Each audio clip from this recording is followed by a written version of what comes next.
ಎಲ್ಲರಿಗೂ ನಮಸ್ಕಾರ. ನಾನು ನಿಮ್ಮ ಸವಿತಾ ಗೌಡ. ಇವತ್ತು ನಾನು ಮಾಡುವಂಥ ರೆಸಿಪಿ ಬೆಂಡೆಕಾಯಿ ಫ್ರೈ. ಬೆಂಡೆಕಾಯಿ ಅಂದರೆ ಯಾರಿಗೆ ತಾನೇ ಇಷ್ಟ ಇಲ್ಲ.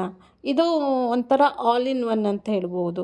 ಫ್ರೈ, ಸಾಂಬಾರು, ಡೀಪ್ ಫ್ರೈ, ಹಸಿದೇ ತಿಂತಾರೆ. ಇದನ್ನು ನೀರಿಗೆ ಹಾಕ್ಕೊಂಡು ಆ ನೀರನ್ನು ಕುಡಿತಾರೆ. ಎಲ್ಲ ರೀತಿಗೂ ಒಂಥರ ಇದು ಔಷಧಿ ಥರ.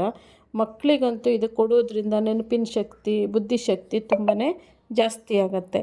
ಅದರಿಂದ ಈ ಬೆಂಡೆಕಾಯಿ ನಾನು ಈ ರೀತಿ ಫ್ರೈ ಮಾಡೋದ್ರಿಂದ ಮಕ್ಕಳು ತಿಂತಾರೆ, ದೊಡ್ಡವರಿಗೂ ಇಷ್ಟ ಆಗುತ್ತೆ. ನಾನು ಏನೇನು ತೊಗೊಂಡಿದ್ದೀನಿ ಹೇಳ್ತೀನಿ ಬನ್ನಿ. ನಾನಿಲ್ಲಿ ಮೊದಲು ಒಂದು 1/4 kg ಆಗುವಷ್ಟು ಬೆಂಡೆಕಾಯಿಯನ್ನು ತೊಳೆದು ಒರೆಸಿ ಕಟ್ ಮಾಡಿ ಇಟ್ಕೊಂಡಿದ್ದೀನಿ. ನಮ್ಗೆ ಯಾವ ರೀತಿ ಸೈಜ್ ಬೇಕೋ ಅದು. ಒಂದು 4 ಮೆಣಸಿನ್ಕಾಯಿ ಉದ್ದುದ್ದ ಸಿಗ್ದಿದ್ದೀನಿ, 1-2 ಈರುಳ್ಳಿ, 1 ಗಡ್ಡೆ ಬೆಳ್ಳುಳ್ಳಿ, ಇವಿಷ್ಟು ಐಟಮನ್ನು ತೊಗೊಂಡಿದ್ದೀನಿ. ಬೆಳ್ಳುಳ್ಳಿ ಸಿಪ್ಪೆ ಸುಲಿದು ಇಟ್ಕೋಬೇಕು. ಬೆಂಡೆಕಾಯಿ ಒಂದೊಂದು ಇಂಚ್ ಥರ ಕಟ್ ಮಾಡಿದ್ದೀನಿ. ಫ್ರೈ ಆಗಿರೋದ್ರಿಂದ ತಿನ್ನೋಕ್ಕೆ ಕೈ ಸಿಗಬೇಕಿದು. ಗ್ಯಾಸ್ ಮೇಲೆ ಒಂದು ತವವನ್ನು ಇಟ್ಬಿಟ್ಟು ಅದಕ್ಕೆ ಒಂದು 4 ಸ್ಪೂನು ಎಣ್ಣೆ, ಸಾಸಿವೆ, ಜೀರಿಗೆ, ಕರಿಬೇವು ಇವಿಷ್ಟನ್ನು ಹಾಕಿ ಫ್ರೈ ಮಾಡ್ಕೋಬೇಕು. ಆಮೇಲೆ ಸುಲಿದಿಟ್ಟಂತಹ ಬೆಳ್ಳುಳ್ಳಿಯನ್ನು ನಮಗೆ ಎಷ್ಟು ಬೇಕೋ ಅಷ್ಟು ಇಡೀದೇ ಹಾಕಿದ್ದೀನಿ, ತಿನ್ನೋಕ್ಕೆ ಸಿಗಬೇಕು ಅದು. ಆಮೇಲೆ ಕಟ್ ಮಾಡೋದಂಥ ಮೆಣಸಿನ್ಕಾಯಿ ಇವಿಷ್ಟನ್ನು ಹಾಕಿ ಫ್ರೈ ಮಾಡ್ಕೋಬೇಕು. ಇದು ಬೆಳ್ಳುಳ್ಳಿ ಸ್ವಲ್ಪ ಅರ್ಧ ಬೆಂದಿರಬೇಕು, ಮೆಣಸಿನ್ಕಾಯಿ ಖಾರ ಬಿಡಬೇಕು. ಅದಕ್ಕೋಸ್ಕರ ಹಾಗೆ ಫ್ರೈ ಮಾಡ್ತಾನೇ ಇರಬೇಕು. ಇದು ಇಷ್ಟು ಫ್ರೈ ಆದಮೇಲೆ ನಾವು ಇದಕ್ಕೆ ಕಟ್ ಮಾಡಿದಂತಹ ಬೆಂಡೆಕಾಯಿಯನ್ನು ಹಾಕ್ಕೋಬೇಕು. ಬೆಂಡೆಕಾಯಿ ಹಾಕಿ ಫ್ರೈ ಮಾಡಬೇಕು.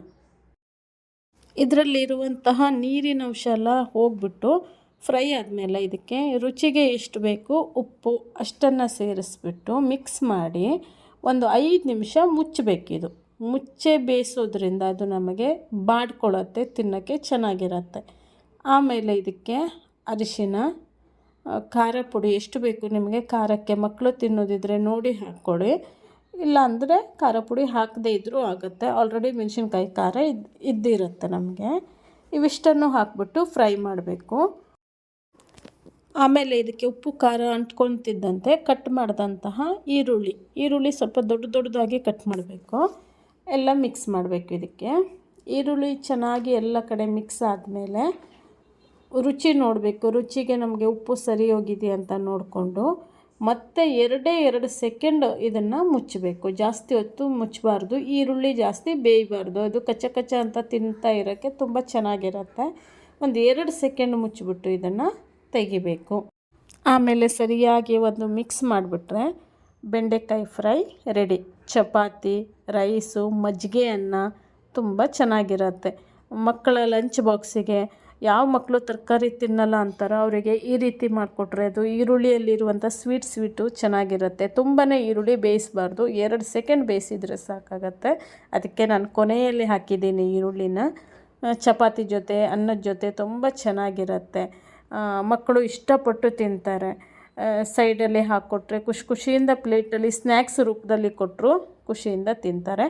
ಒಮ್ಮೆ ಟ್ರೈ ಮಾಡಿ. ನಾನು ಮಾಡಿರೋ ಈ ರೆಸಿಪಿ ಇಷ್ಟ ಆದರೆ ನನಗೆ ಸಪೋರ್ಟ್ ಮಾಡಿ, ಸಬ್ಸ್ಕ್ರೈಬ್ ಮಾಡ್ಕೊಳ್ಳಿ. ನಿಮಗೆ ಇಷ್ಟ ಆಗಿದ್ದರೆ ನಿಮ್ಮ ಫ್ರೆಂಡ್ಗೂ ಶೇರ್ ಮಾಡಿ. Thank you.